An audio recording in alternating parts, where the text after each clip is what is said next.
The American Society of Hematology has a really great webinar series on new agents in hematology, and it is a live session here at ASH 2015. And to talk about this, I'm with Dr. Mikkael Sekeres, MD of the Cleveland Clinic, but for our purposes, I'm more happy to say he's the editor-in-chief of ASH Clinical News. First, thank you very much for some time. And these are some new agents. I mean, in the first case, it's one that just was approved in October, and it's a reversal agent for the effects of dabigatran. That one I know in cardiology, that we've been looking forward to it for a while. How about in hematology? So it's an interesting drug and an interesting indication. Dabigatran, of course, is used as an anticoagulant in patients who have atrial fibrillation or in patients who've had a blood clot. Sometimes these folks are on an anticoagulant and something terrible happens. In Cleveland, they might be walking out on the sidewalk, slip on some ice, fall and hit their head and develop an intracranial hemorrhage. They come to the emergency room, and up until now there hasn't been an effective agent to reverse that bleeding. Well, we have one now in the form of Idarucizumab. And it's a drug that works. The testing that they did on it in a clinical trial showed almost 90% of people had a reversal of the dabigatran, yes, exactly. Yeah.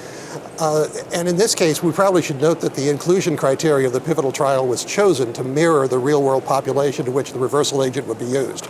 So I think that's fairly important. In cardiology, there has been not the widespread use of these agents as they thought at first, and maybe part of it was they were waiting for a reversal agent.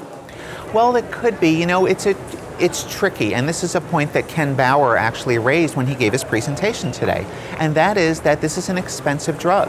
Yeah. And you first have to define what constitutes an emergency or an urgent indication for it, and then where are you going to stock it? If you're at a big place like Cleveland Clinic, sure, we're going to see these patients and we're going to stock it in our main hospital. But if you're at a smaller institution, is it worth keeping this drug on the shelf when eventually it may expire and you'll have to absorb the cost of that drug? Yeah, that's a really important issue. So the second new agent is from about a year ago. It's for a treatment for Philadelphia chromosome negative relapsed refractory precursor B-cell acute lymphoblastic leukemia, and it is blinatumumab. And how's that agent? Is that one that is going to be doing some good things? Yeah, so we've actually used this agent a lot. Blinatumomab is a monoclonal antibody that works in patients who really don't have any drugs approved for what they have. These are folks who have acute lymphoblastic leukemia. About 40% of them we can cure, but that means that about 60% we can't. And all of those folks are destined to either relapse or die. For these patients, we finally have a drug that's approved that really does work and works for a durable period of time. As with the other drug, one of the challenges with this one is it's very expensive, and it requires an inpatient stay and then a transition to outpatient. And this has logistically been very challenging for a lot of cancer centers to institute. Also, as with the Idarucizumab, this drug was approved based on an accelerated approval pathway, which means that there is a phase 3 study with a more clinically meaningful endpoint. So instead of just response rate and durable response, survival, and we're waiting for the results of that to come out. Now there's a third and final agent. It's one approved early this year for the treatment of patients with multiple myeloma. We've got a variety of new agents for multiple myeloma. This one, you pronounce it so well. Panobinostat. Very good, thank you. So where does this one fit in?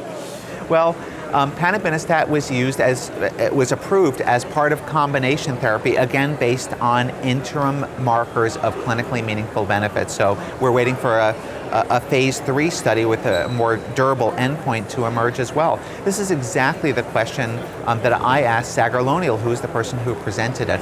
And he sees a real role for using this drug in combination with bortezomib and in patients, and with dexamethasone in patients who have failed a former immunomodulatory drug.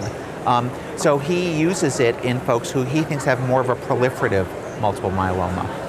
Given the world we're living in today, are these high-priced drugs really going to complicate things, or are you still optimistic as we look ahead? Yes. You're optimistic, thank God. And they're going to complicate things at the same time. Right on both counts. And again, I'm not a multiple myeloma doc, but we're actually going to have a session on Monday where FDA is going to talk about the new approvals in multiple myeloma, so we can get more of a sense of how exactly we should be using them and in what order we should be using them. Well, please go pull out a copy of ASH Clinical News or go online where you also see this video for more from your editor-in-chief here. And for ASH Clinical News, I'm Rick McGuire.